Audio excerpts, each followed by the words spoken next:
आपण पाहत आहात न्यूज लोक जागृती चॅनल। पाहुयात आजच्या ताजा घडामोडी।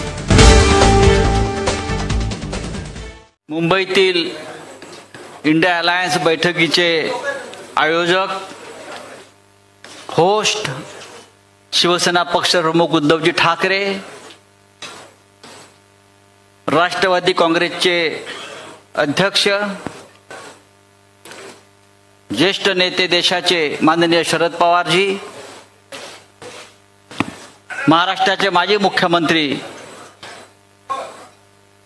काँग्रेसचे ज्येष्ठ नेते अशोकरावजी चव्हाण, नानासाहेब पटोले आलेले आहेत। प्रांताध्यक्ष नानासाहेब पटोले, काँग्रेसचे प्रांताध्यक्ष नानासाहेब पटोले, ज्येष्ठ नेते बाळासाहेब थोरात, शेका पक्षाचे ज्येष्ठ नेते, शेका पक्षाचे प्रमुख जयंतराव पाटील, सुप्रियाताई पवार, सुप्रियाताई सुळे,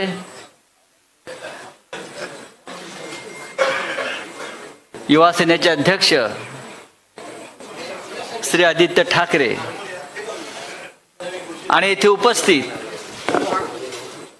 यहाँ उपस्थित सभी पार्टी के सभी मान्यवर नेतागण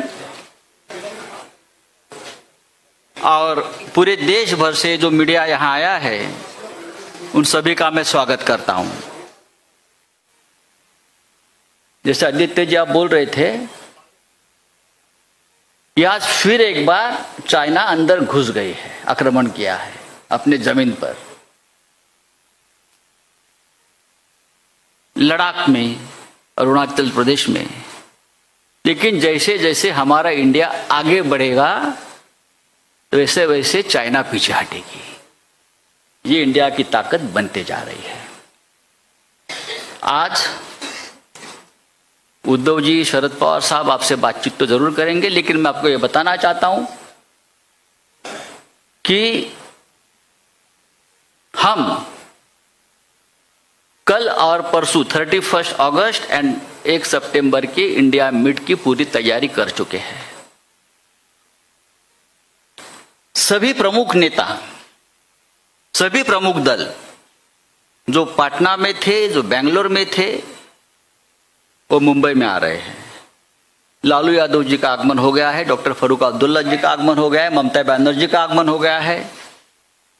कल मल्लिकार्जुन खड़गे साहब, सोनिया जी, राहुल जी, सब प्रमुख नेता कल आ जाएंगे। अखिलेश जी आएंगे, नीतीश कुमार जी, अरविंद केजरीवाल जी, हेमंत सोरेन जी, ये सभी मुख्यमंत्री, 6 राज्यों के मुख्यमंत्री यहां, स्टालिन साहब, 6 राज्यों के मुख्यमंत्री और सभी नेतागण आएंगे। आपके मन में जो भी प्रश्न है, जो भी शंकाएं है, उस बारे में आप सवाल पूछ सकते हैं। लेकिन मैं आपको एक विनती करूंगा कि ये प्रेस कॉन्फ्रेंस ज्यादा लंबा मत खींचिए। जो काम की बात है वो करिए। और आदरणीय शरद पवार जी, आदरणीय उद्धव ठाकरे जी, आदरणीय नाना पटोले जी, मंच पे बैठे हुए हमारे एमवीए के, महाविकास आघाड़ी के सभी हमारे नेतागण, आज के इस प्रेस कॉन्फ्रेंस में आए हुए हमारे सब पत्रकार भाई बहनों, इलेक्ट्रॉनिक मीडिया, प्रिंट मीडिया के हमारे सभी साथी, कांग्रेस, राष्ट्रवादी कांग्रेस और शिवसेना के बैठे हुए हमारे सभी नेतागण और दोस्तों, जैसे कि आप जानते हैं कि सबसे पहले तो मैं आप सबको रक्षाबंधन की शुभकामनाएं देता हूं। और रक्षाबंधन की जिम्मेदारी, जैसे हमारी बहन की रक्षा करने की जिम्मेदारी हम पर है, वैसे ही इंडिया की रक्षण करना भी हमारी सबकी जिम्मेदारी है। ये आज का दिन ये महत्वपूर्ण है, ऐसे मैं मानता हूं। इसलिए आगे बढ़ने से पहले आप तो जानते हैं कि इंडिया की इस मीटिंग की पूरी तैयारियां यहाँ पर बहुत जोर शोर से हुई है। सभी राजनीतिक दल तकरीबन, पहले मीटिंग में तकरीबन 26 थे, आज 28 राजनीतिक दल इस गठबंधन में, महागठबंधन में, इंडिया की गठबंधन में आज शामिल हुए हैं। और सभी पार्टीज के हमारे साथी बड़े जोर शोर से इस मीटिंग की सक्सेस के लिए काम कर रहे हैं। आपने देखा कि इससे पहले 2 मीटिंग्स हमारी संपन्न हुई और ये तीसरी मीटिंग हमारी होने जा रही है मुंबई में। तो हमारे सबके लिए गर्व की बात है, फख्र की बात है कि आज मुंबई की इस मीटिंग में सभी यहाँ पर मौजूद है। छत्रपति शिवाजी महाराज की ये जन्मभूमि है, संत महात्माओं की ये जन्मभूमि है और शाहू फुले अंबेडकर की विचारों की ये महाराष्ट्र है।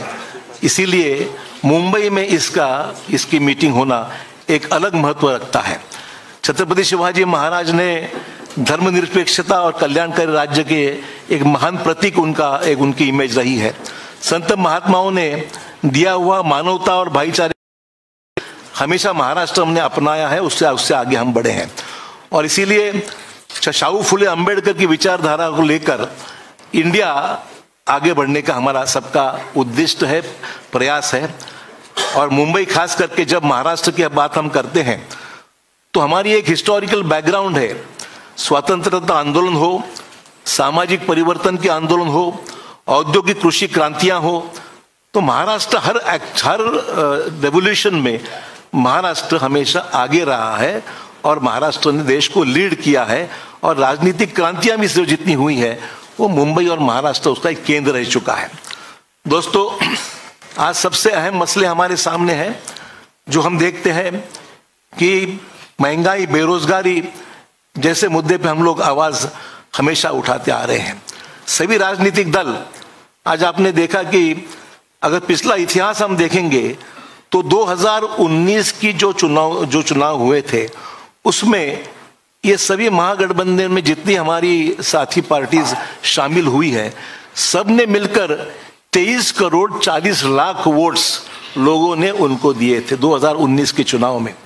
और बीजेपी को उस चुनाव में 22 करोड़ 90 लाख वोट मिले थे। तो आप समझ सकते हैं कि इंडिया में शामिल हुए जितने पार्टी, सिर्फ एक ही बात थी कि अलग अलग होने से वोटों का बंटवारा हुआ और 23 करोड़ वोट मिलने के बावजूद भी भाजपा 22 करोड़ वोटों से वो देश में अपनी ताकत बना सके। आज इंडिया के इस गठबंधन में 11 चीफ मिनिस्टर शामिल हैं, जो बाकी जिन्होंने भाजपा ने तोड़ मरोड़ के सरकार जहां गिराई वो छोड़कर बात कर रहा हूं कि 11 चीफ मिनिस्टर्स हमारी इस गठबंधन में शामिल है। आपने देखा कि मध्य प्रदेश, गोवा, महाराष्ट्र जैसे राज्य को भी तोड़ने का काम भाजपा ने किया है। पर आपने देखा कि कर्नाटक में तोड़ने के बावजूद दोबारा वहां पर ज्यादा अक्सरियत से हमारी सरकार वहां पर कर्नाटक में लोगों ने चुन के दी है। और मुझे पूरी उम्मीद है कि इंडिया के इस माहौल से आज जो भी हम कोशिश कर रहे हैं, महाराष्ट्र में हमारे सरकार तोड़ने के बावजूद भी महाराष्ट्र में दोबारा हमारी सरकार, हमारी एमवीए की और अन्य साथियों को मिलकर हम स्थापित करेंगे, ऐसे पूरी उम्मीद दोस्तों हमको है। मैं ज्यादा वक्त नहीं लूंगा क्योंकि सभी पार्टी इसमें शामिल है। आदरणीय पवार साहब और ठाकरे साहब को भी आपको संबोधित करना है। तो आज हमारे लिए महत्वपूर्ण है कि आज सभी राजनीतिक दल हमारे साथ में हैं और बड़े ताकत के साथ में आने वाले चुनाव एक पॉजिटिव, हमारे सिर्फ किसी को विरोध करना ही इतना हमारा एजेंडा नहीं है।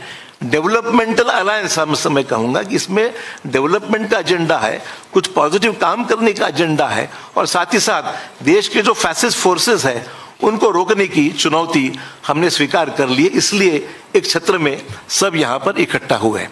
धन्यवाद। आवश्यकता नहीं, सिर्फ क्योंकि राजनीतिक दल इसमें शामिल जो होने वाले हैं वो 28 है, 28, और उनके प्रतिनिधि कल के मीटिंग के जो मौजूद रहेगी इनका नंबर 63 है। तो 63 प्रतिनिधि, 28 पॉलिटिकल पार्टी, इनका ये सम्मेलन कल से परसों से शुरू होगा।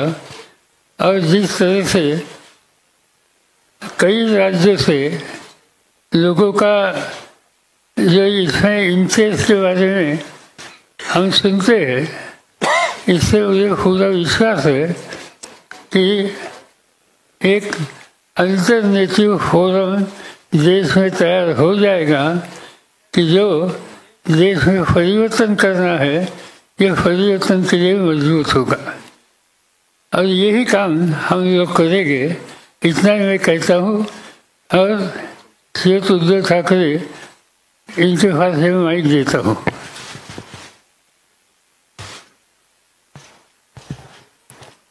आदरणीय पवार साहेब, व्यासपीठावर माझ्यासोबत बसलेले सर्वच माझे मान्यवर सहकारी आणि पत्रकार आणि तिन्ही पक्षाच्या पदाधिकारी बांधवांनो आणि भगिनींनो, मराठी आणि हिंदी दोन्ही भाषांमध्ये बोलणार आहे।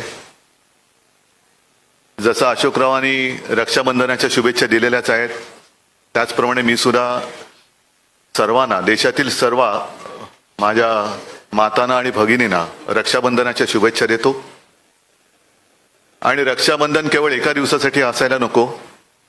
राज्यकर्ता म्हटल्यानंतर आपल्या कारभारातला प्रत्येक दिवस हा महिला सुरक्षित राहण्यासाठी वापरला गेला पाहिजे। महिलांना आपल्या देशात सुरक्षित वाटलं पाहिजे, असा राज्यकारभार करायला पाहिजे, असं शासन असलं पाहिजे। दुर्दैवाने तसं शासन आज तरी आपल्या देशात आणि राज्यामध्ये दिसत नाहीये। मधल्या काळामध्ये मी त्याच्यावरती भाष्यही केलं होतं। एक 2-3 दिवसापूर्वी माझी हिंगोलीत सभा झाली, त्याही सभेत बोललो होतो। कारण मी बातमी वाचली होती की खास करून भारतीय जनता पक्षाच्या कार्यकर्त्यांना सांगितलं गेलं होतं की मुस्लिम महिलांकडनं राखी बांधा, आणि तोच धागा म्हणजे रक्षाबंधनाचा धागा वेगळा आणि या बातमीचा धागा वेगळा। मी असं म्हटलं होतं की सुरुवात करायची असेल तर बिल्किस बानूकडनं करा। आणि मणिपूरमध्ये या 2 महिलांची धिंड ज्या पद्धतीने काढली गेली, ज्याप्रमाणे आपल्या महिला कुस्तीपटू तिकडे दिल्लीत बसल्या असताना त्यांच्याकडे दुर्लक्ष केलं गेलं, तर या सगळ्या महिलांना सुरक्षित वाटावं असं सरकार आणण्यासाठी म्हणून आम्ही सगळे एकत्र आलेलो आहोत। और आप सभी तो जानते हैं कि पूरे देश को अपना परिवार मानने वाले सारे लोग जो देशप्रेमी हैं, मैंने पहली मीटिंग में कहा था कि मैं विपक्ष ये शब्द मानता नहीं हूं। हम इकट्ठा आए हैं अपने देश की रक्षा करने के लिए। रक्षाबंधन देश की रक्षा, भारत माता की रक्षा करने के लिए हम इकट्ठा आए हैं। और साथ ही साथ तानाशाही के खिलाफ तो हम हैं, जुमलेबाजी के खिलाफ हम हैं। संजय राउत जी ने जैसे कहा कि हमारी 3री मीटिंग होने जा रही है और आज ही गैस सिलेंडर के दाम 200 रुपए से कम हो गए। शायद मुझे ऐसे लगता है कि जैसे जैसे इंडिया आगे बढ़ेगा, एक दिन ऐसे आएगा कि आज की सरकार गैस सिलेंडर फ्री में दे देगी, सबको फ्री, क्योंकि वो सरकार अभी गॅस पर है, सरकारच गॅसवरती आहे। आणि त्याच्यामुळे सिलेंडरचे भाव जर का कमी केले असतील तर मला काय त्याच्यात आश्चर्य वाटत नाही। 9 साल हो गए, आज तक कभी बहनों की याद आई नहीं थी। आज अचानक बहनों की याद आ गई और रक्षाबंधन की गिफ्ट दी गई। क्यों 9 साल रक्षाबंधन हुआ नहीं था क्या? भाऊबीज काय 9 वर्षात झाली नव्हती? पण या सगळ्या गोष्टी अब ये पब्लिक है, सब जानती है, ये पब्लिक है, सब जानती है। और कुछ भी करे तो अभी उनको बचाने वाला कोई नहीं है। आज जैसे हम आपके सामने इंडिया की मीटिंग करने जा रहे हैं कल और परसों, मुझे अभी नाना जी ने बताया कि वो भी लोग कुछ करने जा रहे हैं, महायुति की बैठक करो, लेकिन उस बैठक में सिर्फ हमारा विरोध नहीं करना। जो काश्तकार आज संकट में है, मैं खुद गया था और अब पूरे आप ही के माध्यम से मैं न्यूज पढ़ता हूं, देखता हूं, पूरे महाराष्ट्र में सूखे जैसी स्थिति है। क्या कर रही है अपनी राज्य की सरकार, क्या कर रहे हैं अपने प्रधानमंत्री जी? आएंगे कुछ ना कुछ एक भूल भुलैया दिखाकर चले जाएंगे, इससे कुछ होने वाला नहीं। अगर अच्छा काम करना है तो जब कोई संकट में होता है तब ही उसको मदद की आवश्यकता होती है, और उस वक्त जो मदद की जाती है वही मदद वो पूरे जिंदगी भर याद रखता है। और इसलिए ज्यादा लंबी बात मैं भी नहीं करना चाहता हूं, बाकी सारी बातें तो हम पूरे विस्तार से परसों करने ही वाले हैं, परसों वापस हम मिलने वाले हैं। लेकिन इतना ही मैं कहूंगा कि हम जितने सारे लोग, हाँ हमारी विचारधारा अलग अलग है, जरूर है, लेकिन उद्देश्य एक है, वो हमारे देश की रक्षा करना, संविधान की रक्षा करना। और फिर से दोबारा अपने देश में तानाशाही, अगर मैं कहूं आजादी की जंग जो हुई थी, अशोक जी आपने जो बात कही ये बात सच है कि चले जाओ, मला वाटतं आपल्या मुंबईतच सुरुवात झाली होती गवालिया टँक, तो चले जाओ क्यों, किसको, ब्रिटिश भी तो विकास कर ही रहे थे ना। अगर उनको भगाते नहीं हम लोग, पूरी ताकत रास्ते पे नहीं उतरती तो ब्रिटिश भी तो विकास कर ही रहे थे।